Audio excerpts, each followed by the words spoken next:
Welcome to Best in Class. My name is AJ Madden. I have the honor and privilege of helping individuals and organizations become best in class at what they do. Today's guest is Dylan Freed. He is an expert in mental performance and high level success.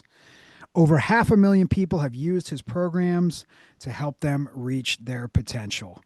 He is a successful entrepreneur, college professor, and author with a bachelor's degree in psychology and master's in cognitive neuroscience.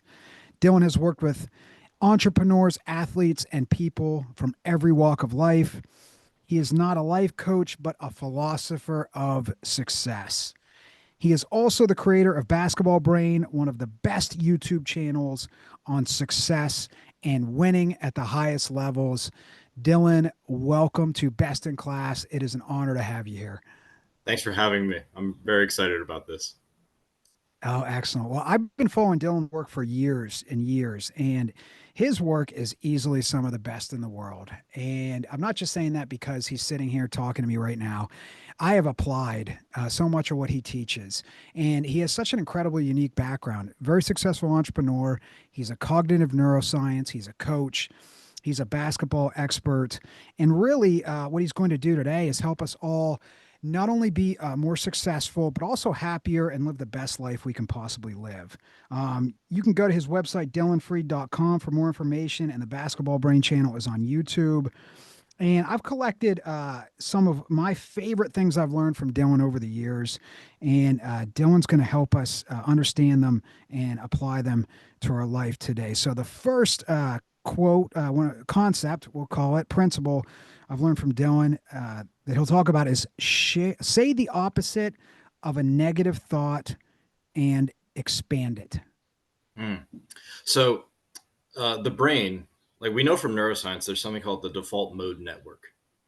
Sounds like a fancy term, but it's really quite simple. Your brain, when it's left alone, tends to focus on itself. It turns inward. It starts to think about its worries, starts to think about its problems. If you put somebody on a couch and just leave them there, more than likely they're going to start thinking about themselves. And neuroscientists, again, have come to term this the default mode network. I remember talking to a psychoanalyst once, and he said the guy who had taught him, one of the things they would do was when the client came in, this was old school psychoanalysis, Freudian psychoanalysis, where a therapist is behind you and you're laying on a couch. And his teacher, anytime a new patient would come in, they'd lay down and the therapist wouldn't say anything. And then you're laying on the couch and you can start to see what comes up from the unconscious. Am I supposed to say something? What's going on? Did he leave the room? What the hell? What am I paying for? Right. So you just start, your mind just starts creating, like worrying about itself. Am I doing something wrong? Is this a scam? Right. So you go on the couch and your unconscious starts to bubble forward. What do you notice in the default mode network is it tends to lead to excessive rumination. It leads to mostly negative thinking. So the default of the brain, the default of the mind is to be negative. There was a book written a long time ago called The Inner Idiot. I didn't read the whole thing, but it's a good term, right? The inner idiot. We have an inner idiot, and it's typically negative. Now, this negativity of the inner idiot, we should have some appreciation for it, these negative emotions and thoughts that come up, because it was a way to keep us alive as our species evolved through the jungles and the deserts of the world. And being negative, being anxious, being angry to fight back, being scared to run away, even being sad and depressed, right? We get sad and depressed, so we curl up in a ball. Why would that have any evolutionary benefit? Well, curling up in a ball might summon help to us. It might summon assistance from people around us, or in a more abstract way, we curl up in a ball and we're hoping God will help us. So all of these negative feelings are kind of where the mind typically goes. That's the groove for everybody, because we all had to survive as a species. So this is kind of built in us. Part of becoming great in anything, and as you know, I think we have very similar terms. You call it best in class. I call them rare species. Rare species are these humans that exist on the highest levels in every facet of life, in every area of life. It's not that they've necessarily achieved the highest in every area, but they're trying to. And I think it's that effort that makes you a rare species. So one thing you notice about rare species when you're ever around them, and anytime you talk to somebody, when you meet somebody and you go, there's something different about that guy or girl, and then you tell your friends about it, and you'll realize very quickly that they tend to think almost diametrically opposite to the way most people think.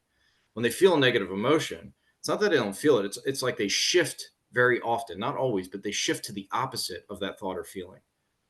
And then beyond that, they expand it, right? So when I work with athletes, I tell them, before a game, they feel nervous, right? Or before somebody's giving a public speech, they feel nervous. What's the opposite of nervous? Probably excitement, right? So you start to shift to excitement. And when you shift to excitement, you can then expand that and start to get excited and expect that you're going to perform well. So you go from nervousness and scared to excitement, the opposite. And when you start to feel that excitement, you start to say, I expect to perform well. You keep adding to it, right? And then you can add the opposite. When I say pick the opposite, you pick opposite thoughts, but you're really looking for the opposite feeling. That's what you're really looking for. My primary work now, if you go to my website, the program's free for anybody who wants to do it. It's how to let go of negative emotion. So I've shifted from shifting thoughts to focusing on shifting emotions primarily. We still work with thoughts, but I work on emotions.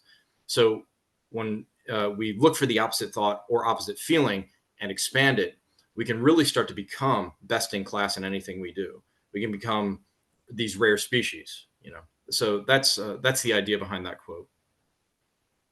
Oh, beautiful. Okay, thank you for expanding on that one.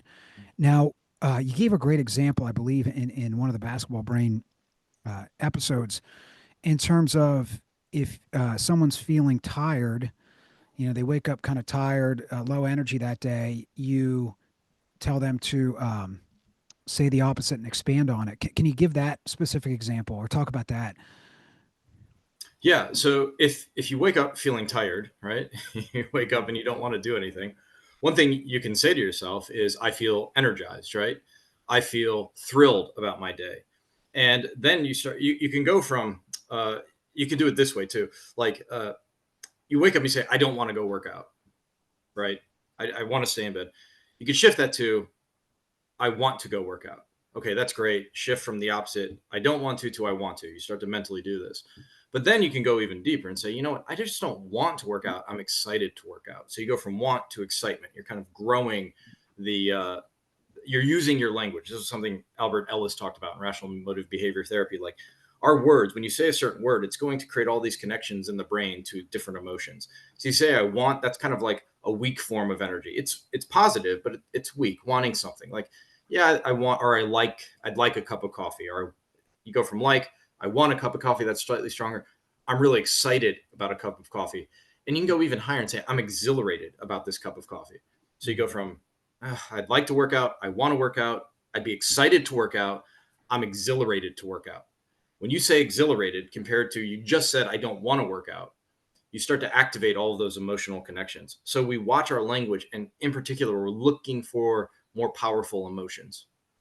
So that's when somebody says, when I wake up in the morning, the first thing I do is I find these feelings actually that are in the way, that I don't want to, like the things I don't want to do but are vitally important for my future. When I feel that, that's like a cue for me to pick the opposite and go to exhilaration. So like I wake up, I don't want to work out, and I go, nope, I'm exhilarated to work out. So it's like you immediately shift to that opposite and keep telling yourself that until you start to feel it. And sometimes you just got to. It's true though. Sometimes you got to drag yourself Mhm. to the gym or whatever, and you might not feel it. You drag yourself to the gym until you feel that exhilaration. Okay, thanks for that nuance there. Occasionally, if Mhm. it's, honestly, this is one of my all-time favorite tools that I've learned in 20 years of studying performance psychology and success. This one right here, when I share that tool that Dylan just described, say the opposite and expand on it. It's when I share it with others that everyone gets really excited by Yeah, that yeah. concept. We've never considered it, until the way Dylan explains it. That's I think that's the feeling we all get when we learn this extremely powerful tool.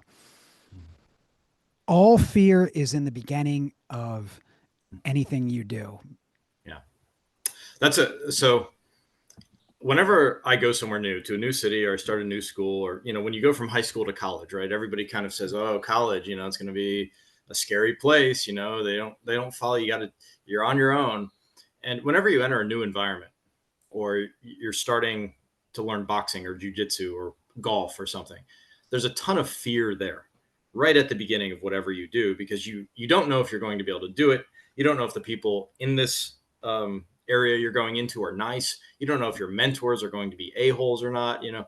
So there's a ton of fear at the beginning of anything you do, because there's so much doubt and uncertainty. And what if you're the one person? I was talking to a kid who wanted to start golfing, and he's very athletic and hyper coordinated, and he wanted to start golfing, and he was scared to death to start, because he's like, everybody knows me as like this really good athlete, and what if I try to golf and I suck? What if I just, shank everything and I'm no good and I'll never be good, right?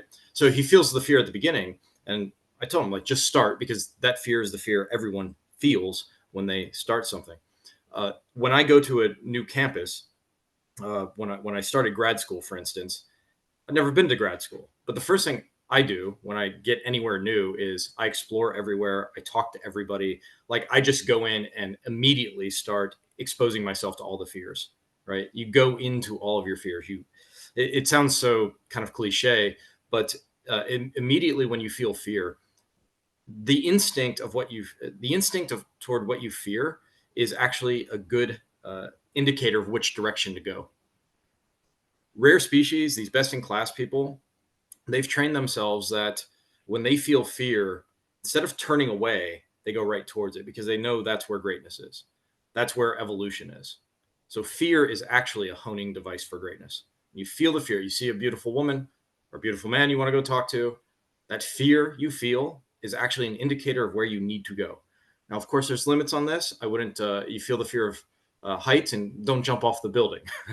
But, within reason, when you feel fear, maybe don't pick up the poisonous snake, but within fear, within reason, you go towards your fear. It's like a beacon. Okay. One of the most powerful things anyone's ever said on this podcast: fear is a honing device for greatness. It is. Yeah. Oh, I mean, how true is that? And thank you for really giving us a mindset shift and also an action step. I feel like fear is a honing device for greatness. That gives us the action step to run towards the fear. I always felt like making those heroic choices were a magic compass for me that Mm. always pointed me in the right direction.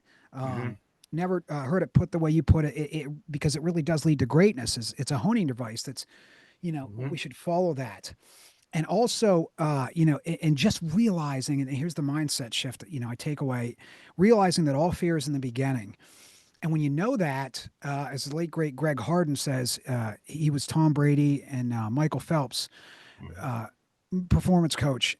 He says that fear is predictable. It's Mm. predictable. We know that it's coming. And in boxing, I boxed for a long time. And there's a saying, it's the punch that you don't see coming is the one that hurts you. That's right. And that's what fear is. And what Dylan's telling us is that we know it's coming. It's in the beginning. So Mm-hmm. when we see that punch coming, it's not going to hurt us as Yeah. much or at all. Very practical. Honestly, those two right there, just saying the opposite of negative thought, expanding on it, and all fear is the beginning of anything you do. If you just take away those two things, you're going to live a much better life, a happier life, a more successful life. And we've got about almost a dozen more of these to go. So buckle up, stay tuned. They're not that good. Mm. They are not as good as you think they are. You are just as good. Mm. Yeah. So I think one of the things I learned, if you're putting in a ton of work on your skill or your craft, you can't just show up and not be prepared. But if you're preparing, when you get around highly successful people, you'll find out very quickly that you are just as good. You can compete with them. I've been lucky to play against like great athletes when I was younger, and I'd never been around really Division I basketball players. My uncles and grandparents, they played Division I football and stuff, but we weren't a basketball family, and I played basketball in high school. Mm. And when I started to play against like McDonald's All American and guys on the varsity team that were going D1, I was working. I don't want to say you can just show up and yours you they will feel much better than you if you're not working. They will feel like they're out of your league. But if you're working hard in any field and you get around the greats, you'll realize you can compete with them. And I think a lot of people grew up like me. You weren't around highly successful people. You weren't around highly intelligent people. Maybe you weren't around highly educated people. So you have this sort of internal fear that like there's such a tremendous gap between me and them, and I'll never be in that league. But I can tell you in athletics and also in academics, right? I came from a family. It's like a college degree is a college degree. You go to Harvard or community college, who cares, right? I didn't know what the GRE was until I was like a junior in college. Okay, like my family's just they were entrepreneurs, construction workers. They weren't. I mean, they did a semester or two of college, played sports, but that was it. So I went to college and then I went to grad school. I'm around these people from Harvard and MIT, and at first it's intimidating, but I remember they're not that good. That's not to say they're not brilliant. It's not to say they're not highly skilled.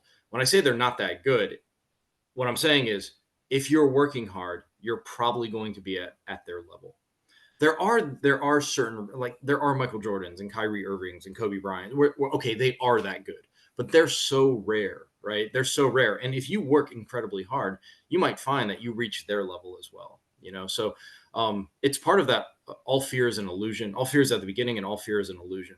A thing I wanted to add about fear is an acronym I use. It's about that honing device. It's feel exhilarated about risk. FEAR, feel exhilarated about risk. Um, I think that's another acronym that's not mine is fear is false evidence appearing real. So fear is an illusion, right? And you go towards it.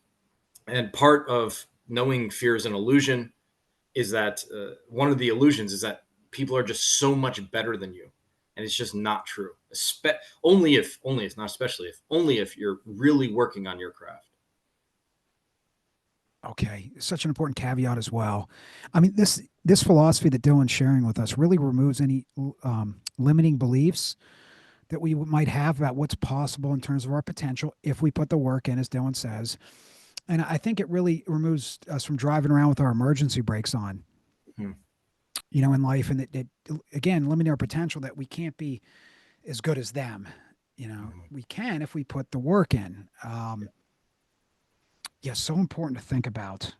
Uh, Now, I'm going to lead us into a next another one of my favorite philosophies by Dylan, and these are about action. These two. So if we pair, they're not that good. You're just as good with the right actions. And here's two frameworks. Here's the first framework that Dylan gives us in terms of action. Have a machine robot mindset. Sometimes doubt the what if that comes up. Block all that out. You are like the Terminator going after your goal. Keep on coming after your goal. Can you talk about that Terminator robot machine focus towards our goals? Yeah. So in rare species, these best in class people, when they have a mission, when they have an objective, they will achieve it. That's it. It's like it's programmed into you. You're like a machine in the sense of the old school. You have a program and you will execute the program. One of my very good friends, who I should put you in touch with, David Park, he'd be someone really fun to talk to. He was a military guy, a war hero, one of my best friends. I asked, we were talking one time, and I said, so when you get a mission as an Army Ranger, what happens if you don't achieve your mission? And he looked at me dead in the eye and he goes, "What? What do you mean?" It's like, "I don't understand what you're saying." I said, "What if, you got the mission, you can't achieve the mission?" He's like, "I don't understand what you mean by not achieve your mission." So it's that sort of mindset. It's going to happen no matter what. You can pivot, you can change your tactics, your strategies, but the objective must be achieved. And in Terminator, one of the Terminator movies, the Terminator's the bad guy or whatever the one of the robots is, but it's getting like smashed to pieces and its body gets chopped in half, but it still has to kill Sarah Connor or whatever her name is, right? And it's just Mm. crawling and crawling, and then it gets caught. It's still going after the goal. So if you're not going to achieve the goal, you're going to go out, you're going to die trying, right? Like it's that sort of mindset. I'm going to achieve this goal no matter what, and everything else is noise. A good visual of this, and Kobe Bryant actually talked about this. He said, I think he was mentoring a younger player who was having to deal with like media naysayers and self doubt and all of that. And Kobe said something to the effect of, "Have you ever seen a lion uh, in the jungle? And all over its face are all these little bugs. right? Little flies, but it's focused on the prey and it doesn't pay attention to those little flies that are all over its face. It's going to Mhm. get the gazelle. It doesn't care about all the little shit, right? It's 100% focused on its mission, and it will achieve that mission. It needs to eat. So everything else has to be blocked out. If you doubt yourself, it doesn't matter. It's a distraction. It's just a distraction. What you feel today, what you want to do, what you don't want to do, distraction. You have a mission. It doesn't matter how you feel, right? So you work no matter what. You work towards your goal, and you get this machine mindset. One of the best compliments I ever got when I was in high school was from actually one of my friends, because every single day I did my shooting workout, right? Every single day I worked on my game, and everybody else was tired, and I was tired too, because your legs feel heavy all the time. And one of my best friends said, Dylan is like a machine. It doesn't matter. He comes in and he works out. And I took that as a compliment. A machine. A machine goes to work, right? And that's what you have to do if you want to be great. You have your routine, you follow your routine, you put your routine almost on, like, if you worship anything as a successful person, it's your routine, right? Because your routine is the step-by-step process you're going to take to get to where you need to go. So when I put something on a to-do list, this is like a sacred act for me. My to-do list is, I really work on it hard, and I'm always adjusting it, changing it, but I have what I put on there, and very often I use digital now. I type it in a spreadsheet, but before I used to handwrite all of my to-do list, and at the bottom of each of my to-do lists before the day started, I would sign it with my signature. I took it very seriously. It's like my signature means something. If we have a contract and I put my signature on it, I'm going to abide by that contract. So my to-do list was a contract with myself every day, right? Like, okay, it's on there. This is what the machine has to do. And I will check off everything on that list. So I'm very particular about what I put on that list. And I think everybody should be. And this is where you start to get into the 80-20 principle. It's like, cut the fluff. What advances me the most every day? So, like, this morning, I woke up, I do my mental routine, and then I start looking at my sacred to-do list and I hone it. It's prepared yesterday, but then I hone it today, and everything on that list will be done. That's part of that 80-20 area. Okay. I love that you brought up 80/20 and focusing on Mhm. what's most important. And I love that you use the word sacred here. Your to do list is a sacred act. Yep. Such powerful language there in terms of how important it is, again, to these rare species. It is sacred. Kobe used to talk about that as well. Certain things were sacred. So powerful. And that's really how they think about things. That's how Dylan thinks about things. That's how he's become so prolific in his creation of great materials for us. And also, entrepreneurship and cognitive neuroscience. His to-do list is just sacred, and he is a machine. And yes, that is one of the greatest compliments anyone could ever receive. Being called a machine. Robotic. And robotic. And just keep in mind the visuals that Dylan gives us. They're so important to visualize and really lock these into our brains as he gives us these examples of uh, the machine mindset. And also the next one, it is very useful sometimes to pretend that you are someone else if you're going through a tough time or lack confidence. And Dylan refers to this as Halloweening. Mm. Can you describe that for us, this act as if uh, mentality? Yeah. I want to add one more thing. I think anybody who's watching this, if you want to change your life, I think making your to-do list sacred. Everybody who keeps their to-do list sacred, you increase the probability of success. I mean, that is your success right there. Your to-do list is your success in kind of egg form before it hatches. So I really stress, put a lot into your to-do list. Maybe you don't want to call it a to-do list. You can give it a more energizing name, but really pay attention to your to-do list. And when it's on your to-do list, it gets done. That's the machine mindset. It doesn't matter how you feel. It doesn't matter what the weather is. It doesn't matter what's going on in your life. The list gets done. So be very particular what you put on this list.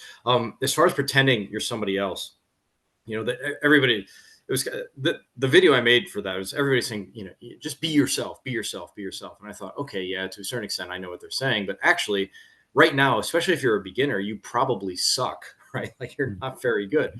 Um, it's very useful to pretend that you're somebody else. It can also help with motivation. Like if you wake up in the morning and you say, I am Kobe Bryant, what would Kobe do? Kobe's going to get up and work out, right? He's going to go to the gym. So when you start to pretend you're someone else, you almost put on this, I call it Halloweening, because it's like you put on their mask and then you want to start to feel like that person. When I was growing up in the 90s, I don't know if you everybody remembers this, I'm sure you do. We had the bracelets, what would Jesus do? Right? Mm. Everybody wore these what would Jesus do bracelets. That's part of pretending. Like, okay, if I'm Jesus, how do I respond to this? What would a billionaire do today? I saw what's that guy, Alex Hermosi. I saw one of his videos a few years ago, and he had a question like, what would a billionaire do today? What would a genius do today? What would a great entrepreneur do today? Right. So you start to feel that way. So the Halloweening's like this external thing that you feel like you're putting on.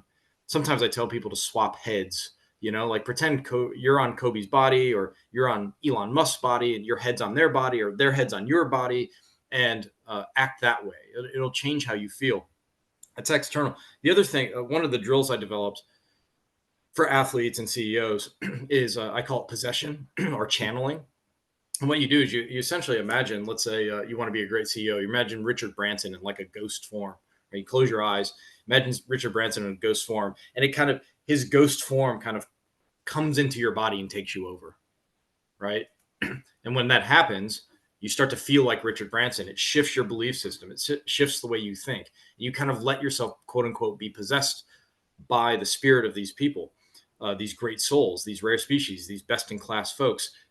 And the reason this works is because the brain loves imagery. Before we had language, we had visuals, right? We had the imagery in our mind. Language came later. Language is powerful. But when you work with visualization, right? The mind, the subconscious mind instinctively understands that if the spirit of Richard Branson merges with me, if I let the spirit in, the mind instantly understands what you're trying to do. You want to embody the archetype of a great CEO with all the emotions, the beliefs, the thought patterns, and the work ethic. So an athlete's scared to go perform. They have a big game, right? Or something. It's a championship game. And I'll just say, imagine the spirit of Michael Jordan just takes over your body.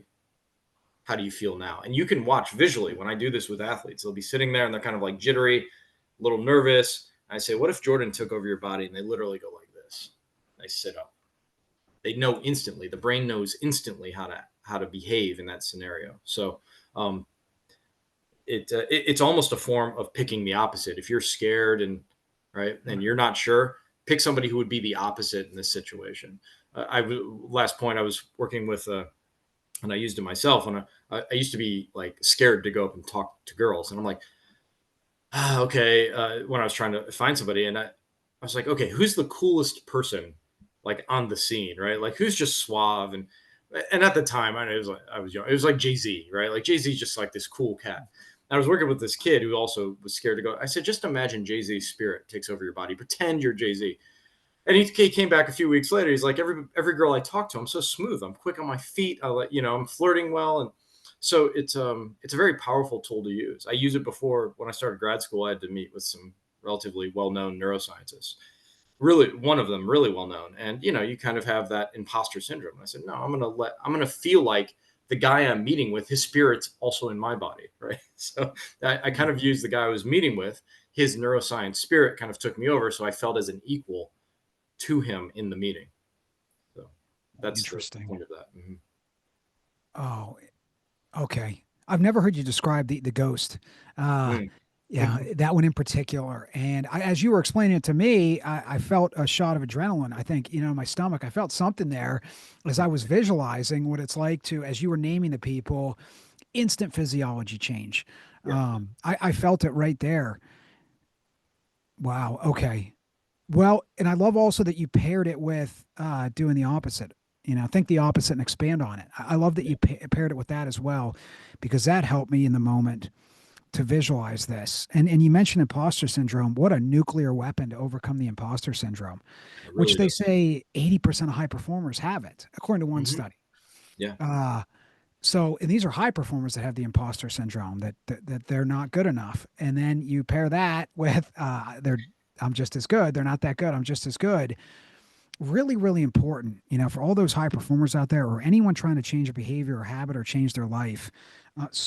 Very important. Also, you brought up, you know, this is a great segue into another one of my favorite philosophies that I've learned from you. Imagine Kobe's head on your body. If his brain was my brain, how confident would I be? And Mm. also the opposite, body and Right. head.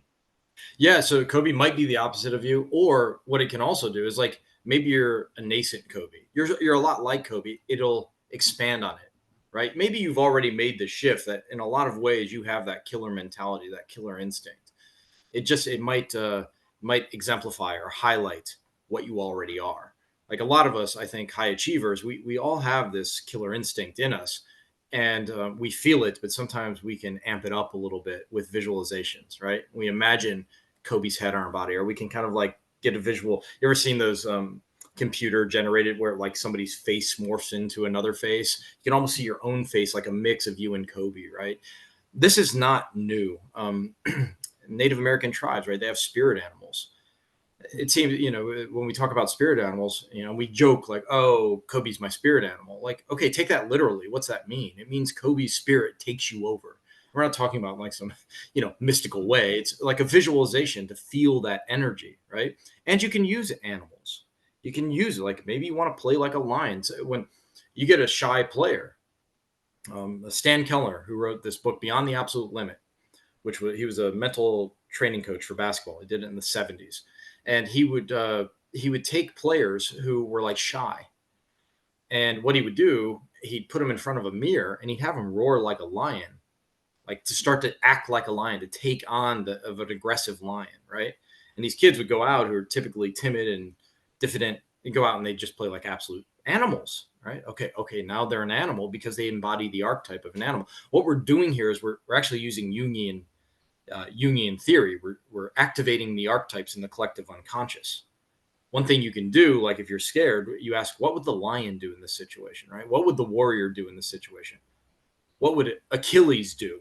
You know, what would Einstein do here? You're actually, we have this inner knowledge within us, right? We have this collective history. We understand what a warrior is, even if in our personal lives we're cowards. If we say, okay, I'm a coward, what would the warrior actually do here? The warrior would stand up and speak up. What would the wise old man do in this situation? The wise old man would be calm and see all sides. So you can start to activate these archetypes. And then you can add the visualization to it with the swapping heads and the ghost and the spirit coming in you. And essentially, what you're doing is you're building kind of an arsenal of tools to fight that inner idiot, to fight that part of you that feels the imposter, that feels like they can't achieve anything. And no matter what great person I talk to, they almost go through these, it's like these waves of hyper confidence, bordering on hubris and arrogance, but it's right at the edge. They go right to the edge of this extreme irrational confidence. And they stay there for a while, and then the imposter, am I really that good, comes back, but they use different tools. They keep working, and then they get this upswing of I'm unstoppable, right? And the greats, the greatest, the Jordans, the Tigers, right? They start to live more often than not at that very fine line between arrogance, hubris, which are unhealthy, and then this irrational, extreme confidence. And when you're around somebody who's in that extreme confident state, they will lead teams to victory. They will get more out of other people. Their focus is incredible. Their composure is incredible. And when you're around them, you feel like anything at all is absolutely possible. You walk into their office, it's a different energy. When we talk about aura, we talk about charisma. It's people who have this extreme confidence. We will figure it out, or we know exactly what to do. And if it doesn't work, we will adjust very quickly. Everything feels possible around those people. I love that you describe this as tools to fight that inner idiot and to become that or get to that level of confidence Mhm. as well, really hitting it from a few different sides to fight the inner idiot and then take ourselves to that level of confidence that we need. And Dylan's given us at least probably a dozen tools already in this episode. And my challenge to everyone listening is to pick a handful that really resonate you and give them a test drive. I mean, Yep. take action on them because as he describes it, if you could shrink down this big and get inside the head of the world's greatest performers, whether it's, founders of billion-dollar, trillion-dollar companies like Jeff Bezos and Steve Jobs, or it's Kobe Bryant, or Tom Brady, or Serena Williams, or a special forces soldier. If you could shrink down this big, I'm making it real small fingers here, those who are listening, and get inside the head of these world-class performers, this is what they're doing. That's right. Dylan's taking us on a tour inside the minds of the world's greatest performers. Well, how do I know that? How would I know that? Well, I've been fortunate to be around them for 20 years and also study them extensively. And really, what I'm doing is listening to how they talk and how they explain. What are they? How are they articulating their thought process? That's how we know what they're thinking, because they're That's right. telling us how they're thinking through biographies and interviews and in all kinds of ways, documentaries.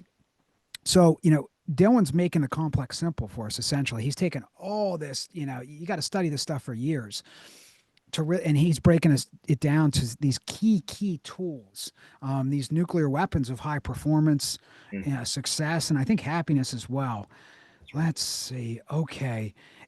How to stay confident and positive all day long. And here's three great tips from Dylan. Check your body language, check your self talk, check your mental images. Can you describe your process and how you do this yourself?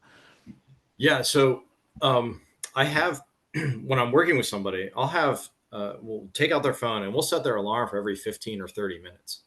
Okay. And this will go from 9 to 5, or if they're really dedicated, from like 6 a.m. till 10 p.m. And every 30 minutes or so, we stop and we check our internal dialogue, we check our body language, we check our mental images. So, one of my favorite mantras for everybody, it's one I came up with when I first started Basketball Brain. It's I'm always in the zone, I'm always on fire. I use this with golfers, CEOs. So when you check your inner dialogue, you kind of say to yourself 10 times with positive body language, I'm always in the zone. I'm always on fire. I'm always in the zone. I'm always on fire. You say this. If you don't feel like you're in the zone, you're not in the zone and you're not on fire. You keep saying it and you change your body language.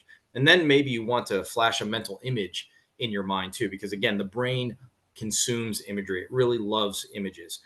And again, I go back to when you say these things, notice what we're actually doing here, what we're looking for. We're not looking for the thoughts. We're not looking for the body language. We're not looking for the mental image in and of themselves. We're using those to get into a feeling state, a feeling of power, a feeling of confidence, a feeling of capability, of motivation. We're trying to maintain a positive emotional state that works against that default mode network where we feel like nothing's going to work. We're always battling the underlying current of the nature of our physiology, our neuroanatomy, which is to worry, to be hyper vigilant, um, and to stress, quite frankly. So we do this, we check it every 30 minutes to start to feel more confident, to start to feel like we're in the zone. And one of the things you learn very quickly is even if in the morning from 6 a.m. to noon you don't feel good, if you keep checking your body language, you keep monitoring your inner dialogue, you keep watching these images, right? You keep saying, I'm always in the zone, I'm always on fire. You eventually get in the zone, you get on fire. When I work with athletes, I tell them, like, just have this mantra on your lips. I'm always in the zone, I'm always on fire as they're going through the layup line. This is like a mantra. It's like it also helps with concentration. It gets the mind kind of in a rhythm, right? I'm always in the zone. I'm always on fire. And they'll start a game and maybe they're not playing well, but they keep saying, I'm always in the zone. I'm always on fire. And I cannot tell you how many athletes I've talked to over the years, as well as CEOs and business people. I'll tell you another story about a guy on a date who did this. They said, I'm always in the zone. I'm always on fire. In a game, 3 quarters, a bunch of people told me this. They suck, they suck, they suck, but they kept believing I'm always in the zone. I'm always on fire. In the fourth quarter, they get hot. They are in the zone. They're on fire in the fourth quarter. You've seen Kobe, you've seen Jordan, you see these great athletes play bad for 3 quarters, but even though they're not explicitly saying what I'm saying, they're feeling that I'm always in the zone. I'm always like Kobe could miss 20 shots. His chin's still up, his shoulders still back. He's like, give me the ball. I'll shoot again. Jordan too. You never see their body language change. I had a guy who went on a date. He wasn't great on dates. And I said, dude, just be on the date. Say, I'm always in the zone. I'm always on fire. Just have that in the back of your mind. He's like, the date sucked. The date sucked. The date sucked. But I just kept telling myself, I'm always in the zone. I'm always on fire. Hmm. Anyways, the date ended up going great. After that, he got in the zone. He got on fire with his dialogue. He was Hmm. witty. And he ended up marrying this chick. And he thanks me to this day that that little mantra saved him because she was ready to hit the road. So yeah, every 15, 30 minutes, maybe every hour, you want to check your body language because again, that default mode is to go back to doubt. And I think over time, like I don't do that anymore because I feel generally pretty good, right? But especially when you're first learning this stuff, you're retraining your nervous system, you're retraining the way you think. So you have to monitor your dialogue. You have to monitor what you're seeing in your mind, and it's going to go back to self-doubt and criticism very often. Mhm. I've heard you talk about Indian monks using this, just saying a mantra over and over and over again. Another mentor of mine, Frank Zane, he was Mr. Olympia, I think two-time Mr. Olympia in Mhm. bodybuilding. He was one of Arnold Schwarzenegger's mentors. And That's Frank amazing. told me that he would say his mantra, he would try to say it a million times a year. A Oh my million gosh. times. How about it? That blew my mind. Yeah, So I it's had him incredible. explain that to me. Yeah. He, Yeah. unbelievable mental. He's one of the strongest. He's in his 70s, might be 80 now. He's still one of the strongest minds I've ever encountered. That's His crazy. It is. He's practicing Buddhist. He also has a degree in psychology. Just a bulletproof mind, stronger than ever. And he counts his mantras with beads on his wrists, and also steps he takes during the day. And his mantra was when he was becoming Mr. Olympia was "I've already won." I've Mm, already won. And to act, and then he would act like a winner exactly. now, which is a Yeah, lot of what Dylan's describing here. Just for act as sure. if, Yep. act like a winner before you're a winner. And you can do this. I mean, that's a great mantra Dylan's given us. I'm always in the zone. I'm always on fire.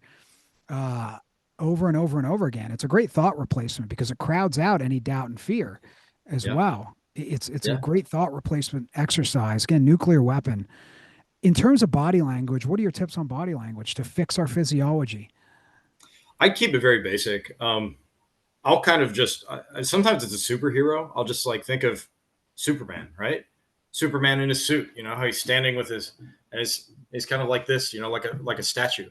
I do try to make sure. One of the sayings I use is "fire in the eyes and ice in the veins." That's what I like. If you look in my eyes, I want you to see passion, but I'm also cool, calm, and collected. Right. My breathing is. I try to make sure I'm breathing powerfully. It's like somebody going into a fight, and you're going to win. That's kind of like that body language. Like you almost feel like the world's a smaller person. Like if you had to be if you had to beat up a little kid, you'd be completely confident, right? So that's kind of the mindset. You wouldn't walk in like, oh, I'm kind of nervous if I can handle this 50-pound 5-year-old, You're just like, I got this. So yeah, I try to that's my body language. Like if I had to beat up a 5-year-old, I got this. Right? I'm 100% sure I can win this fight. um, so your body language just kind of changes. I should also mention like every single rare species, best in class person I'm around, they always have a sense of humor. I think they can laugh at themselves. Not that they don't take things seriously, but they can always try. That's part of it too. I think that's part of being a highly successful person is to find humor and things too. But yeah, my friend and I were having a discussion like how many 5-year-olds could you beat up before they could take you over? uh, but yeah, it's like one of those things. Like if you knew you would win, what would your body language be? Like Superman's he knows he's going to be able to save the day, right? So he's extremely confident. Oh, excellent. More great visuals. More excellent, excellent, excellent visuals in terms of really, because all body language starts with our self talk and our mindset anyway.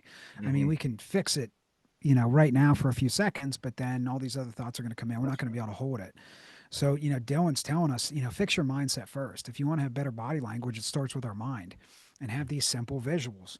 Um, Simplicity is just so crucial to this. To keep it simple, masters make the complex simple for us to understand and do, and that's what Dylan's doing here. So don't overcomplicate success. Listen to what he's saying. Keep it simple, and again, take these things on a test drive. I mean, just try them out, and you'll see for yourself. Let's see. Why can't you think the same thoughts as Michael Jordan? Mm. So there's this idea that people have. This relates to they're not, they're too good, or you think they're superior to you. Okay, now if you're an athlete and you're like 5'6" and you have a 24-inch vertical, are you going to be an NBA player on the caliber of Michael Jordan? Probably not, right? Okay, let's just be honest. But it doesn't mean mentally you can't be the same as Michael Jordan or Kobe Bryant or Elon Musk or any great achiever. I always tell people, like, okay, right now, everybody think of a unicorn with an alligator tail and pink polka dots all over it or something, right? Like you can visualize that, and it has wings or something. You can see that. Okay, so now you know you can think any thought. We can put any group of words together we want. Abba dabba dooba da. Anybody can say that, right? You literally can think anything in words and in image. If you can think anything, then think the thoughts that Michael Jordan thinks. And if you think the thoughts that Michael Jordan thinks, you're probably going to feel what he feels. You're going to have his beliefs, and you're going to take the action that he takes, or Kobe takes, or any great performer. So you can think anything in the world. So even if you can't achieve like the success of Michael Jordan on the basketball court because of like, you don't have the physical gifts, mentally there's no excuse. Mentally you have no excuse not to be like the best in the world. You have no excuse not to have the killer instinct. You have no excuse not to embrace the moment, to embrace fear. Because they're only doing that mentally. That has nothing to do with what they're doing with their body physically. This goes for any field. Any thought another person thinks, you can think the same thing. Any actions, by the way, that people do in their routine on their to-do list, you can take those same actions. There's no limit there. You can perfectly uh, copy Kobe's routine if you find it. Kyrie Irving's routine, uh, a great professor's routine, a great writer's routine. I used to collect. I love to write, and it's really one of my passions. And I would collect what great writers did, their daily routines, how they worked. There is nothing at all stopping me from doing exactly what they do and thinking exactly how they think. I will add to this. Some people worry, like, if I do that, I'll lose my originality. And quite frankly, that won't happen. Like, if you copy their thoughts and you copy their routine, just your inner essence is going to take that. You're doing the exact same thing, but it's going to have your twist on it. Your originality will come out. People worry about their originality too much. Your originality will arise. Kobe Bryant copied Michael Jordan almost verbatim. Everybody knows this. He copied his mannerisms, the way he walked, the way he chewed gum. But Kobe's style of play, Kobe's personality, while very similar to Jordan, I think no one who knows Kobe and Jordan, they know that Kobe has his own little flair, his own little originality, the way he moves a little different, and so on and so forth. So your own originality will come out even as you're copying or stealing, right? So you investigate genius, you investigate the genius. What did they think? What did they do? And then you steal from them. You essentially are ripping it. You're downloading it. It's like you're stealing it to a certain extent, downloading it into your system and running their software. There's no reason you can't run anybody's great person's software.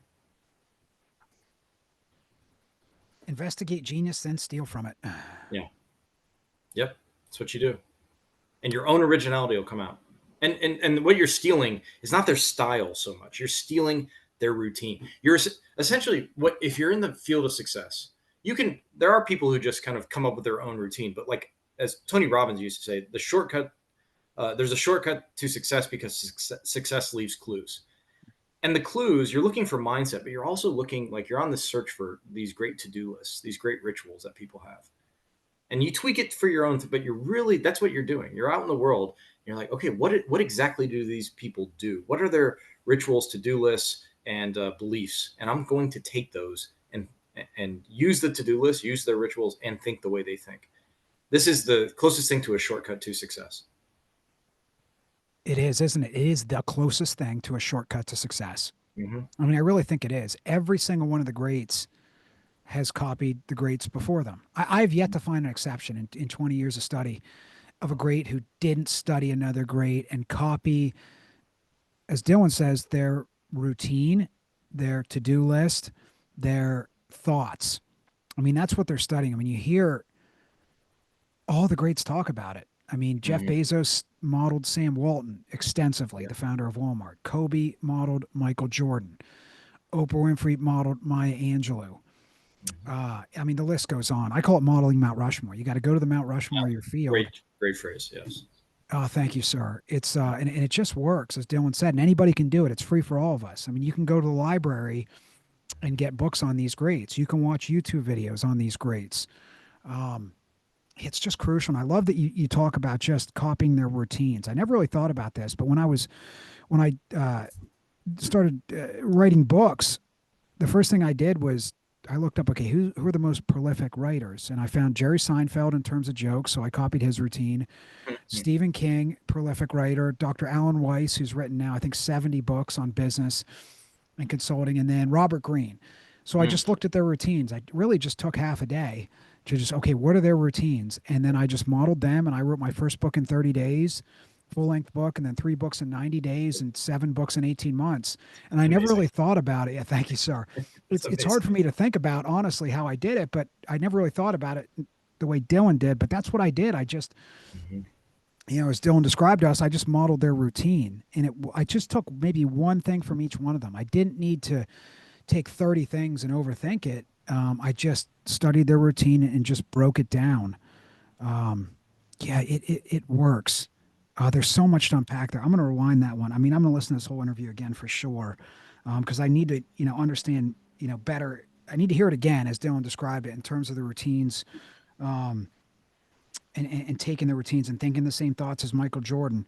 Again, it's available for all of us. Now, in terms of to-do lists and routines, I can tell you put a ton of thought into this. And Dylan's also prolific in his creation, the work that he puts out there. Again, successful entrepreneur and a master's in cognitive neuroscience and one of the best basketball channels in the world on YouTube.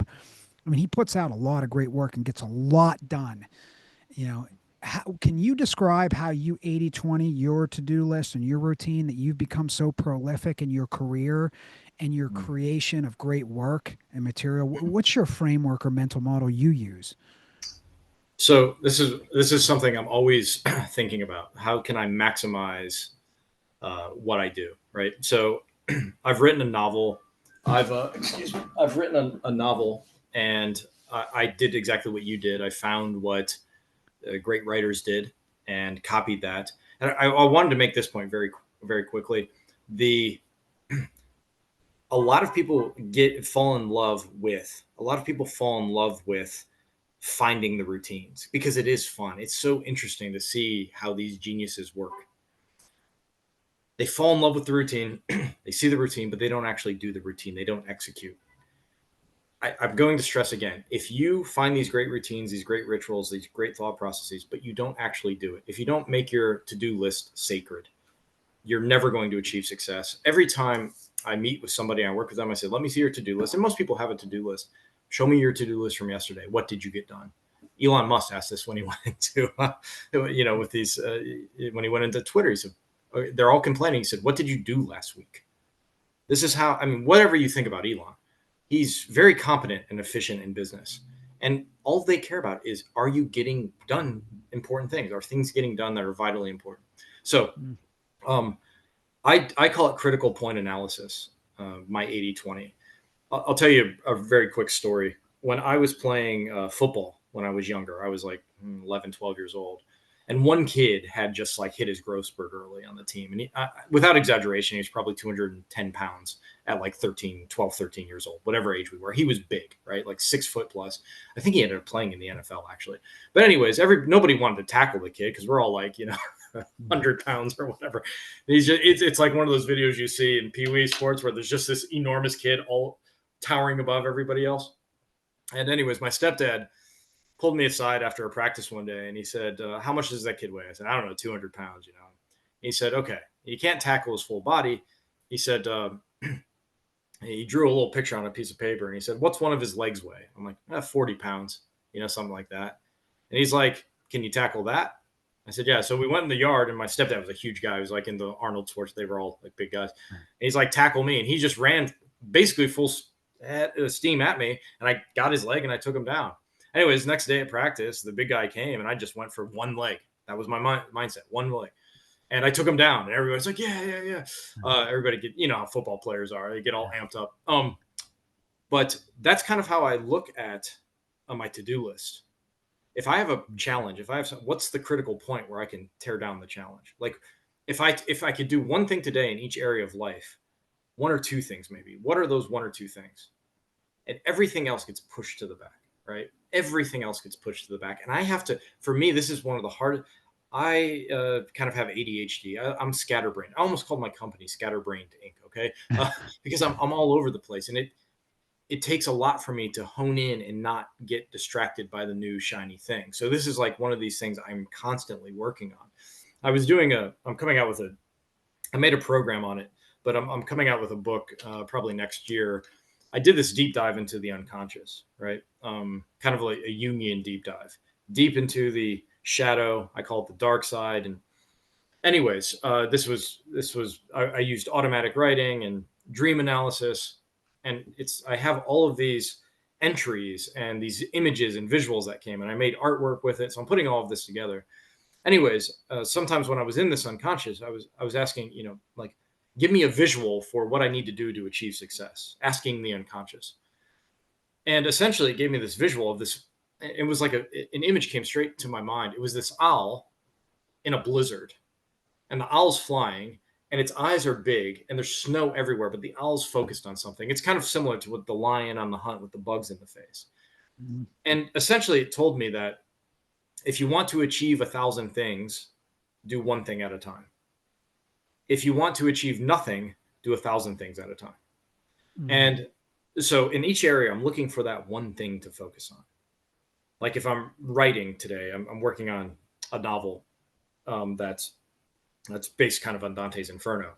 And like I know exactly the one thing I need to do to work on today. Like I cut all the other crap out I could do for that. For my research, there's one particular thing I need to focus on today, which will advance me more than all the. And every day I'm looking for that one particular thing. One, maybe two in my body. What is it? It's two things. It's like lift heavy and stretch.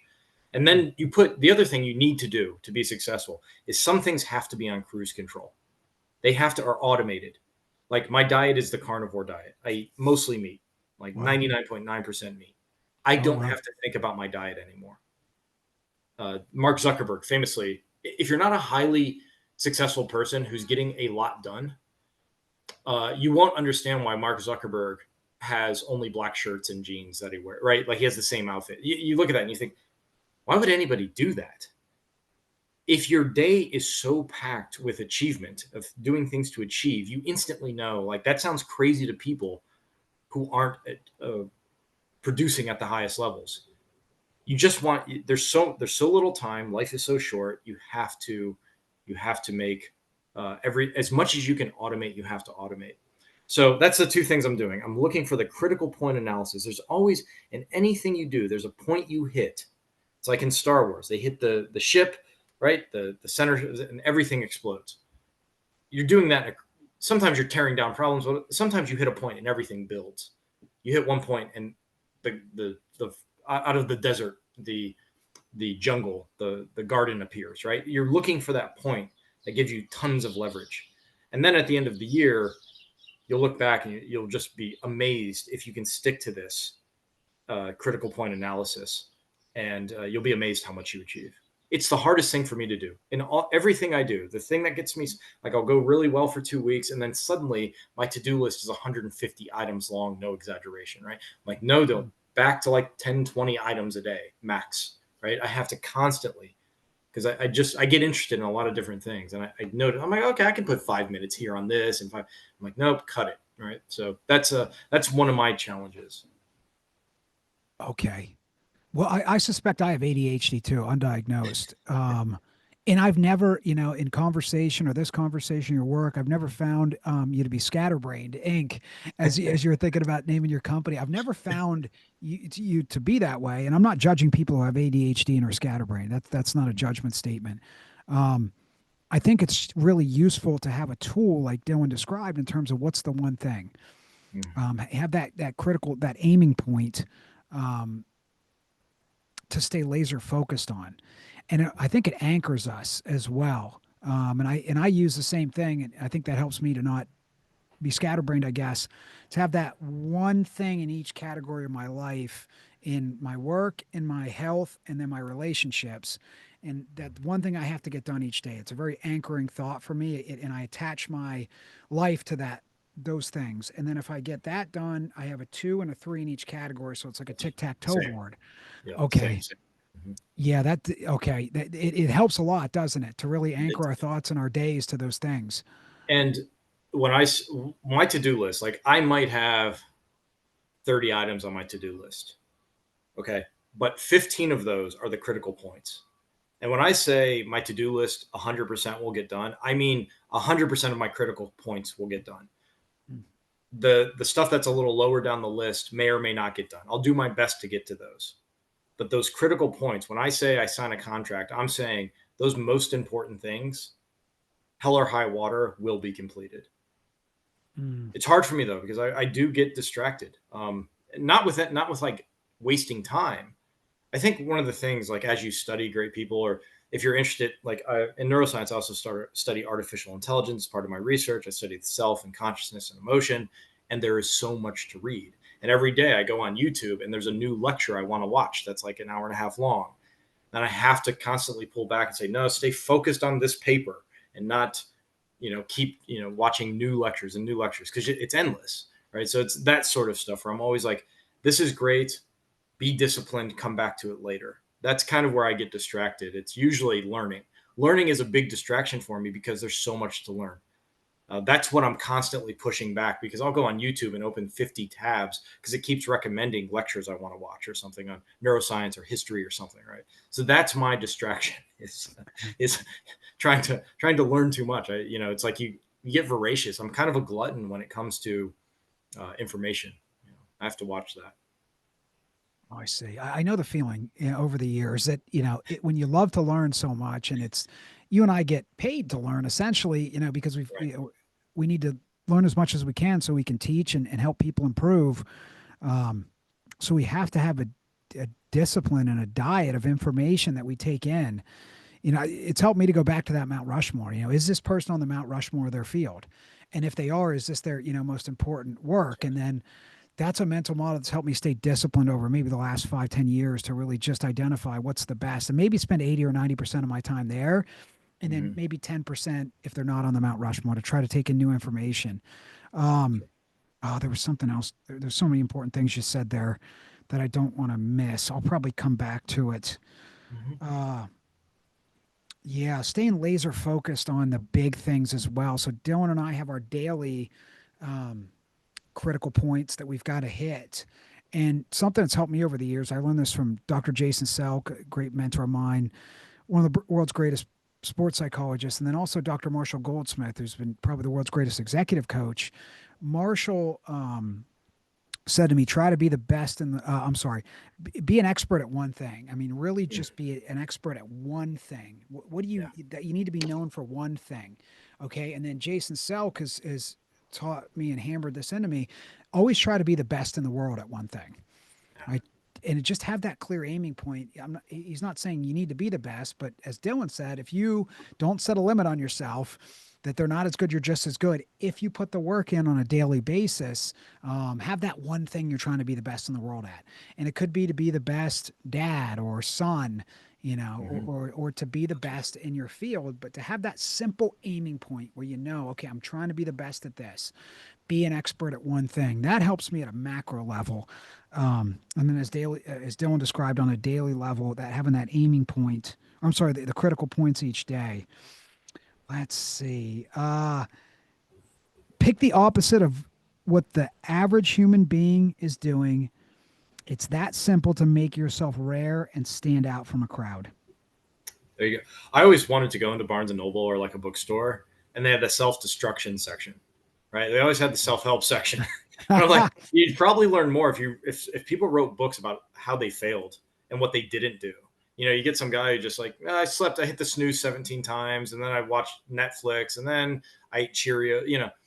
And if you would just take, what an average person or a failing person does, and going back to like picking the opposite, if you pick the opposite of what a failure does, or when you've been a failure, that's typically what I do when I think of when I haven't been succeeding.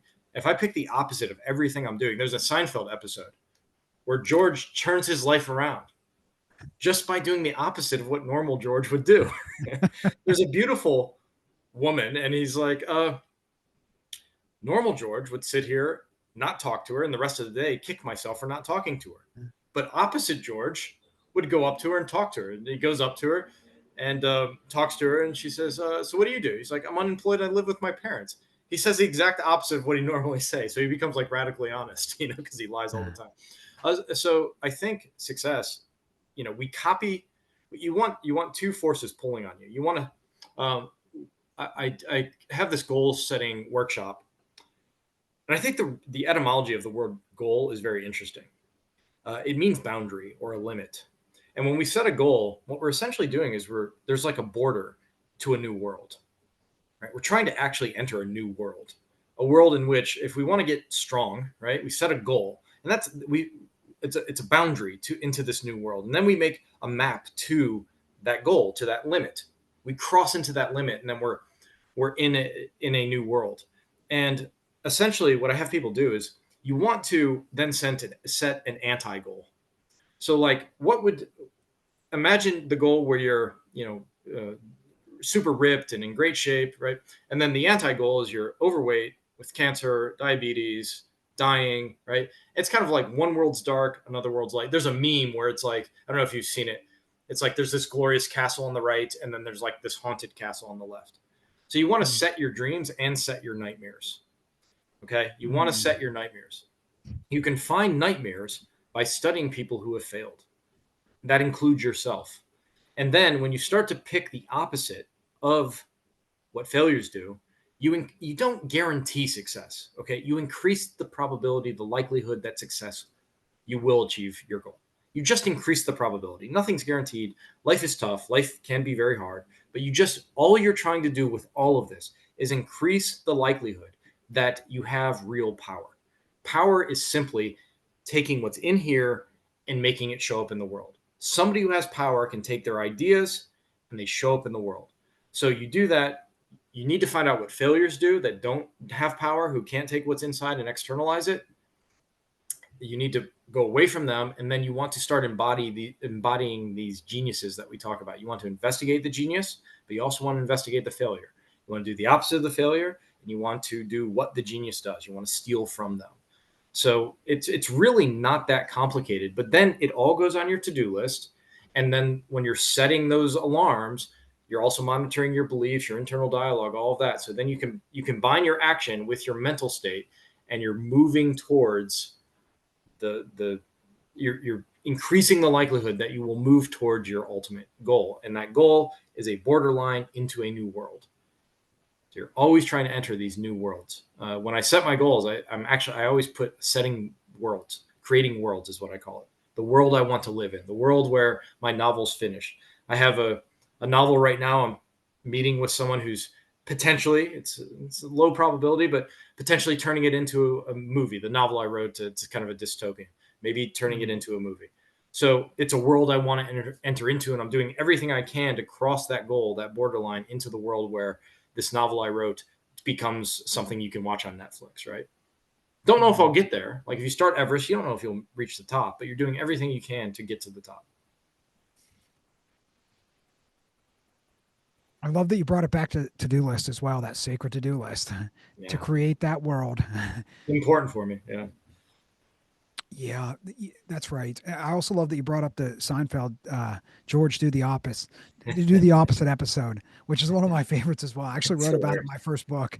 Oh, did Uh, you? I did. And I'm pretty sure I quoted you as well in your Oh, philosophy that's of doing awesome. the opposite. So I think it's that important. I mean, watch that episode. If you're listening, watch that episode of doing the opposite. I mean, you're really going to see it in action, what it can do, Mhm. right? And how it can change you. And again, pair that with the mindset of think the opposite thought and expand on it. I mean, you've got some really great tools in the toolbox, a really great roadmap, to a better life, a more successful life, and in creating a new world for yourself. Let's see. Avoid now. This was really powerful for me when I learned this from Dylan years ago. Avoid negative, violent, or vulgar music and images. Treat your mind like you would a young child. Mm. Yeah. So I've noticed. I love rap music. So this isn't like bashing uh, the the skill of the artist, or I still appreciate rap. I grew up on Mob Deep. If anybody listened to Mob Deep in the '90s, that's all I listened to. But it's very dark music in a lot of ways, right? I really liked like '90s gangster rap, and I noticed as I listened to this, my mood was not consistent. That my pride was always activated, and it seems to, I don't want to use the word attract, but we'll just use the word attract for now, bring things into my life I didn't like: people, certain attitudes, more conflict. That inner idiot is filled with pride and anger and depression and anxiety, and anything that it can latch on to in regards to those negative emotions, it will. So we really want to treat our minds like, would you let your 5-year-old nephew or son or daughter or niece watch a violent rated R movie? No. um, So with your own mind, you kind of want to treat yourself that way. I talk about the three E's that I'm always monitoring. The first E is entertainment, the movies we watch, the music we listen to. I'm trying to make anything I watch humorous, uplifting, inspirational, courageous. It doesn't mean I don't see some of those things can't be violent. Maybe I'll watch a World War II movie that's very violent, but the theme is courage or something, right? Doesn't mean I don't, like the Matrix or something. I like to watch because it's it's intellectually stimulating, but it's positive overall in my life in some way. The music I listen to, classical, jazz, positive hip hop with positive lyrics, right? Things like that. So that's entertainment. The next E is your environment, your actual physical surroundings. You try to make beautiful. You try to make it inspirational. My old office had a wall of heroes, and anytime I would read about somebody who did something really heroic, like the Little Rock Nine or something, right? Or some war hero, I would draw a picture of their face and then like print it out and put it on the wall. And I had this wall of anytime I do it, I put a little something about what they did, so I could always sit back and look at these wall of heroes, and it was like saints and people who did great inventors and innovators, but I always like to draw their face for some reason. It made me feel a little more connected to them. But it was part of making my environment beautiful. I've lived in really bad areas before, right? For years I lived in the inner city, and my room in the inner city was beautiful, even though like the surrounding environment. So you do what you can in your environment. If you're in prison, you do your little bed area as beautiful as you can. And if you have the ability to move to more beautiful surroundings, you do that. So you're looking at your personal world, your neighborhood, your city, your country, and you try to keep things beautiful. You try to pick up trash if you see it on the ground. I'm on the golf course and I see a piece of paper going across the fairway. I'll go pick it up and put it in my cart and throw it away. This mindset to keep the world as beautiful as possible. Then the third E is your entourage.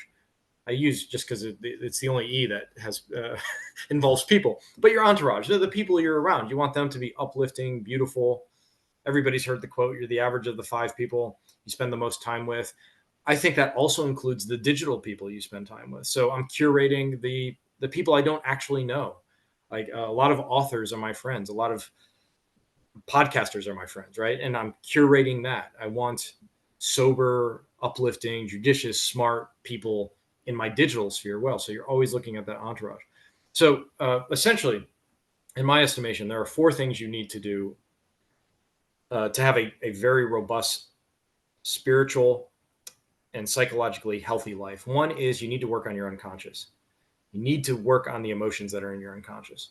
That's my primary focus, actually, for the last maybe 15 years.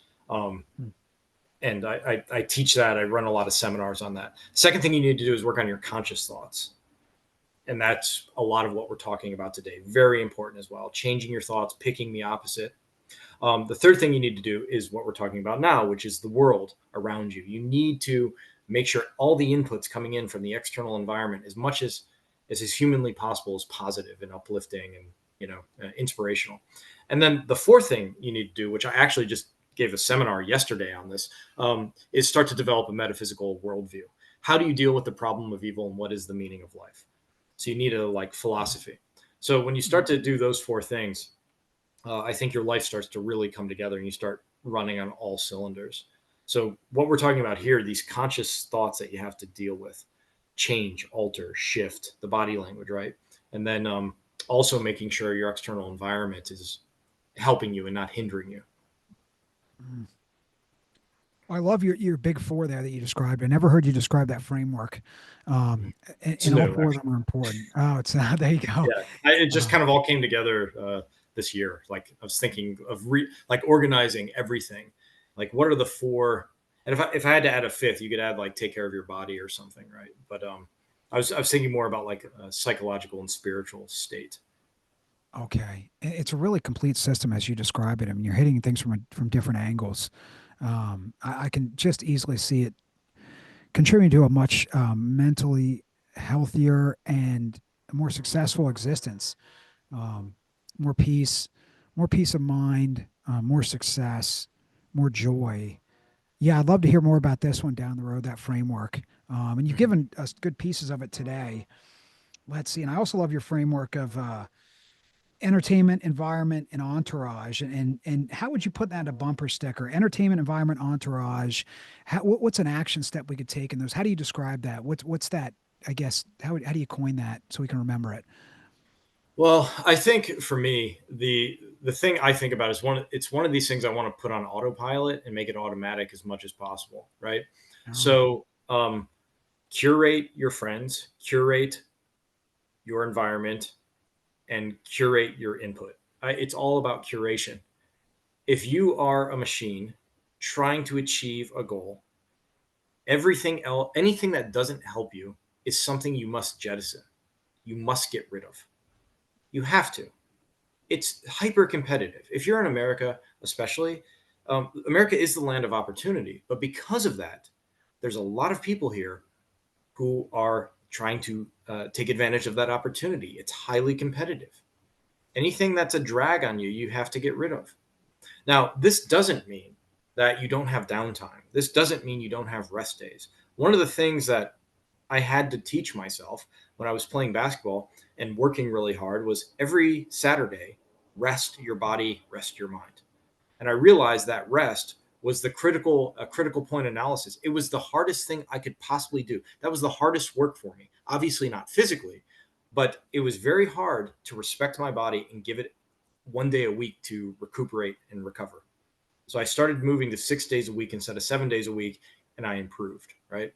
So when I say curate your environment, it doesn't mean you don't have an hour a day where you watch Curb Your Enthusiasm or something, right? Like you or you still don't want to be around like nasty people or anything, but you really start to if you're super serious about life. I remember Jim Rohn saying like he would ask people, "Let me see your goals," and most people didn't have a goal list.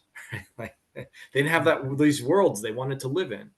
Um, if you have a goal list and you're one of those people and you have your to-do list, you cut as much. So I would say to give it a bumper sticker is curate your life, curate your life, curate your friends. And everything's honed towards your greatness. And greatness, we should define, in my opinion, as reaching your potential or at least attempting to reach your potential in every area of life. It's actually not about achievement, it's about the effort. Once you're on the path, in my mind, today, if you want to be a rare species, getting on the path, you're a rare species because so many people get on the path to greatness. They're not concerned about their diet. They're working out. They're not working out. They're not trying to achieve in their career and their relationships. It doesn't mean you'll succeed, right? But if you're putting forth the effort, in my book, you're like a snow leopard. You're like these rare predators out there that you don't see too often in the wild, but you're out there, And that I think that's why you and I and everybody who's like a diehard basketball, like we're all kind of the same people, right? We have different interests. We're doing it in different fields, but we're all hyper focused on what Maslow called self-actualization, right? Like peaking out in every area of life maxed out. That's what we're aimed for. mm. Oh, beautiful. Honored to be on that list, Absolutely, you are. with yourself. Honored to be on that path as well. And I feel, as long as we're practicing these things every day, again, we may not achieve the goal, but it's about actualization and it's about, doing hard things and going after these goals. Okay. You've talked about, I know we only have a few more minutes here. This is something that I've only heard you ever talk about. And there's been so much study of Michael Jordan over the Mm-hmm. years. And you're the first person who described it this way. And you said when Michael Jordan started lifting weights, learned to get into a Zen state, and learned to visualize, he became a master of the game of basketball and never lost a championship again. And these are three critical points as you described them for him. These are critical points. Can Yeah, you talk for about sure. this a little bit? I mean, you pretty much explained it all in that statement, but most people have never heard this before. Yeah, well, I think when you look at Jordan's career, as soon as he picked up weights, he got physically stronger, right? When he learned to visualize, he became mentally stronger. And when he kind of learned a sort of Zen state from Phil Jackson to let the moment go, he became spiritually strong. So you see a freak athlete with a killer instinct early in his career. Obviously, his body's naturally gifted. But when you have natural gifts, what you're looking to do is just kind of tweak that to sort of amp that up. So he's already mentally strong, but how do you hone that, right? It's kind of like his early career is kind of chaotic energy, but he learns to hone that into controlled energy. So he starts to get his teammates involved. And then he starts to hone his already freakish body to get stronger, especially his upper body. He never did leg workouts. He never touched his leg. It was all upper body. But just to Oh, take that beating from the Detroit Pistons, right? Um, so he's physically strong. And then he learns to visualize. One of my favorite quotes from Michael Jordan. And I talk so much about visualization because visualization is just innate in us. We see things. We have dreams, right? Um, you even watch a dog sleeping. If you watch a dog sleeping, you can see the dog will be sleeping and start chasing something in the dream, right? It's visualizing. A dog has no language. It's seeing the chase. I just read a study of a mouse brain that a mouse was sleeping and they hooked up all of these electrodes to the brain and you could see the brain activating while the mouse is asleep. The mouse is having little mouse dreams, which are visual in nature and feeling in nature, right? So Jordan started to visualize and he kind of did this naturally. He would always drive around and visualize himself hitting game winners, but it was like realistic. He would feel the ball, he would hear the crowd, and he would just reap and he'd live in this world of visualization. And he said everybody else was scared at the end of games. He said I wasn't scared. I wasn't scared because I had been there thousands of times, just visualizing it. mm, So I always tell athletes, for instance, like if you're Kobe Bryant, right? Or let's just say you're a great athlete yourself, and 10 times a day you visualize yourself hitting game winners. You just do it 10 times a day. You see yourself hit different game winners 10 times a day. At the end of the year, you've seen yourself hit 3,650 game winners. It doesn't guarantee you're going to make a game winner, but it increases the likelihood that you'll make a game winner because you're starting to program the subconscious mind about what you want to have done. So people ask me, what's the difference between Jordan and LeBron? And to me, it's the end of games, right?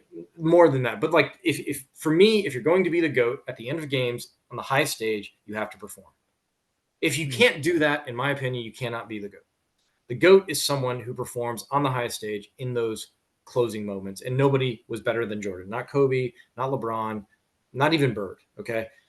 mm. And Jordan was so good because one, you put in all the physical practice, which he did, but then he had the mental game and he was good mentally because he visualized doing it so much. He lived in his visualizations. Okay. So when he did that, he was the master of the game of basketball. He might have been the only master ever of the game of basketball because he has all of the skills, all of the footwork. Um, he has the mental toughness, the competitiveness, and then you add to that the clutch, right? The ability to stay calm under pressure, the zen he learned from Phil Jackson, right? Like so, put all of that together with the triangle offense, which really helped him, developed by Tex Winter. People give Phil Jackson a lot of credit. I mean, if you want to give Jordan, if you want to say somebody deserves credit doesn't get enough, it's Tex Winter, in my opinion, the developer of the Amen. triangle offense, right? So in my mind, I've never seen anybody. LeBron's a physical freak. He's a high basketball IQ. In certain parts of the playoffs, at the end of the playoffs, he's been pretty good in crunch time. But in the finals, his crunch time stats aren't very good. They're mediocre among superstars near the lower end. Right? Mm. Still respect him. Still a great player, but it doesn't have. You can't combine all of that the way you can in MJ. Right? And this isn't. I'm not trying to like make the GOAT case here. I'm just trying to say when you talk about these rare species, especially as they start to are the best in class, they execute on every level at the crucible. At when there's the most pressure, that's when they become their best. And we won't get political here. And I'm an independent, but I think a lot of people, for instance, under the pressure of the attempted assassination, one of the reasons people liked maybe change their view of Trump. You saw Mark Zuckerberg even say like these liberals go when Trump under that pressure stood up and said fight, fight, fight. Human beings, the reason I bring this up is not to be political, but human beings are drawn towards that sort of thing. When there's pressure and people perform. That's why we watched the Masters yesterday. And Rory, like you want to see people perform under pressure, and the people who perform the best at those peak moments, that's what we're attracted to. And Jordan was the master of that. And it's because he got physically strong, mentally strong, and spiritually strong. Oh, incredible, incredible, incredible description. Shrinking down inside Jordan's brain That's right. That's right. and also describing the levels of mastery, the levels of rare species, because even at the top, there's a tier, potentially above. And I never thought about that, that Jordan may be the only person who actually mastered the game. And now, you've given me so much food for thought. I'm going to think about other domains and who Right. has truly mastered it. Oh, incredible. Okay, thank you for that. Now, lastly, here, Dylan, Kobe Bryant and Conor McGregor make their life epic. They make their life seem like an adventure. They fully embrace the fact that they are living the hero's journey. And I think you do a great job of this yourself as well. So I'll put you on that list. Thank you. Yeah, I think you want to have an epic life without coming across as a sorry douchebag, right? Mm, So like Connor kind of has crossed into the line. But if you listen to young Connor speak, the way right. he talked about his fights, I'm fighting the Russian. You know, the guy has the Mexican style. You know, the Mexican style of boxing, very aggressive, always forward, right? Kobe, he tears his Achilles and he tweets, "If you see me in a fight with a bear, pray for the bear." Right? Like it's that sort of language. It's archetypal. It's archetypal. It's mythic. It's activating that collective unconscious. It's like we talked about earlier. The reason we go from want to excited to exhilarated is words have meaning. They activate. You can see it in neuroscience. Different words activate different pathways. Some words activate more emotion than others, and we're looking to activate that positive emotion that works against that inner idiot, that part of us that says we can't do something or we can't achieve something, right? So we make our lives mythic because we're on a hero's journey. And sometimes people confuse this with like fame or notoriety. It's none of that. There's so many unrecognized geniuses in the world, right? I'm sure you know some of them, right? Like some of my college professors, not well known, absolutely geniuses, but they're just not doing podcasts and making YouTube videos. They're just in their domain and among their peers. They're known. They're known very well for being like the best. They just don't, So you're always looking for these geniuses to emulate. You're always looking for the people who achieve at the highest levels, and when you do that, you're necessarily bumping into archetypes. You're bumping into the mythic world. And Jordan Peterson is pretty good about this. You can watch some Jordan Peterson stuff, his early stuff. Jordan Peterson, the past few years, I'm not a big fan of, but if you go watch his old lecture, he talks a lot about the mythic life and how important the unconscious is, right? And using language to reflect that. It's very fighting dragons, right? To go battle monsters. That's what some of your monsters are, you know, internal. Some of them are external, but you're always battling monsters. Before Jordan Peterson, every generation has someone who reminds us of the archetypes. Sometimes they're writers. It's Jung, it's Joseph Campbell, it's Jordan Peterson. In 20 years, there'll be somebody else who remind us of an archetypal life. You have to respect the unconscious and the archetypes, and you start to say that. Like the reason, good example is when we're talking about goal setting. I call it world creation. That makes this a mythic life. I'm not just setting a goal. I have a world I'm trying to get to, a different planet, maybe, right? Uh, Elon Musk is going to Mars. It motivates you, right? You have your own Mars. Maybe it's whatever that one thing you want to be great at. That's your Mars. That's what you're trying to get to. So it's that mythic sort of thinking. If you were to look at my to-do list, it sounds ridiculous, right? Like because the language on my to-do list is also mythic. Like what I'm trying to do. There are beasts I'm trying to slay. There are castles I'm trying to take, right? So yeah, living a mythic life. It's not when you speak it out loud to people, it sounds kind of corny. It's kind of a personal thing, right? You tell somebody you're slaying a dragon, they're just going to, oh my god, yeah. But internally, that's what it feels like to you. You are slaying a dragon. I have a friend who's going to defend his PhD, right? And he has to go in front of this board and orally defend his PhD or whatever. This is a dragon he has to slay. Right? It's a monsters because these guys are out to get him or whatever. So I think the mythic, making your life mythic, and maybe keeping it to yourself. But this is how you think. This is what if we have a family member who is going through cancer right now, and her husband is he's doing the damsel in distress thing, like in a noble way. Like he stopped everything, and his focus is on helping his wife to get through this. Right, so he's embodying the archetype of the knight right now. I don't know if he puts it that way, but that's what I see. I see a knight. If people see a devoted husband, I see a knight who's doing everything to save his damsel. And so, you see, if you look in the world, you start to see archetypes everywhere. And you want to start to feel those archetypes because the unconscious it operates on visuals and it understands archetypes, right? It understands the archetypes. So when you structure you structure your life in terms of the archetypes, it gives you more energy. It's just, again, trying to get more energy, more focus, more motivation, more drive, and make it consistent. Mhm.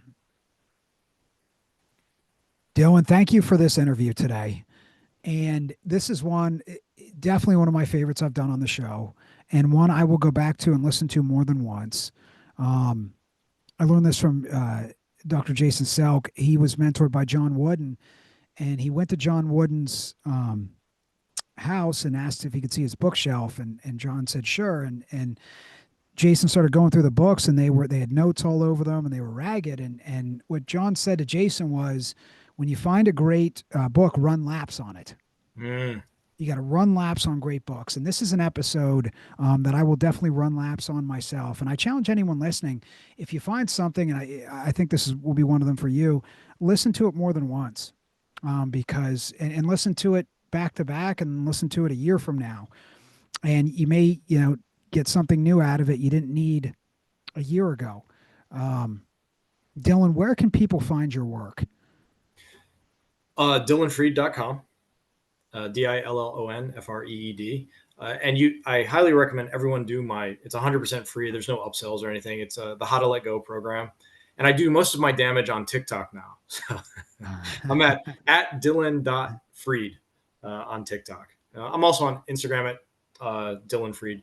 But I essentially post on TikTok, and I have this service that sends it everywhere else. So if you have TikTok, I like TikTok.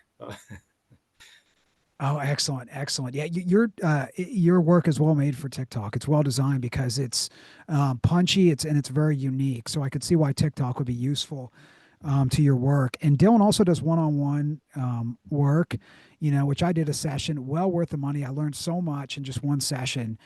So that's another way to work with Dylan. Uh, yeah, you jump into the Dylan Freed universe however you need to. There's so much good stuff, and also Basketball Brain, the YouTube channel. It's a basketball channel, but it's so much more. It's really about just high performance in life and success and happiness. So that's another great place where I got to know Dylan. Thank you again, sir. Really an honor. Learned so much. I'm proud to know you, and I appreciate everything that I've learned from you today and previously. So nice of you. Thank you so much, AJ. And I would love to do this again sometime. Oh, excellent. I will take you up on that, sir. Thanks for over delivering today.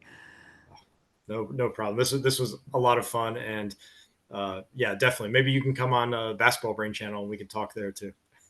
Oh, honored. I would love to. I'll take you up on that. Honored to be useful if I could. And talk to you soon, sir. Talk to you soon.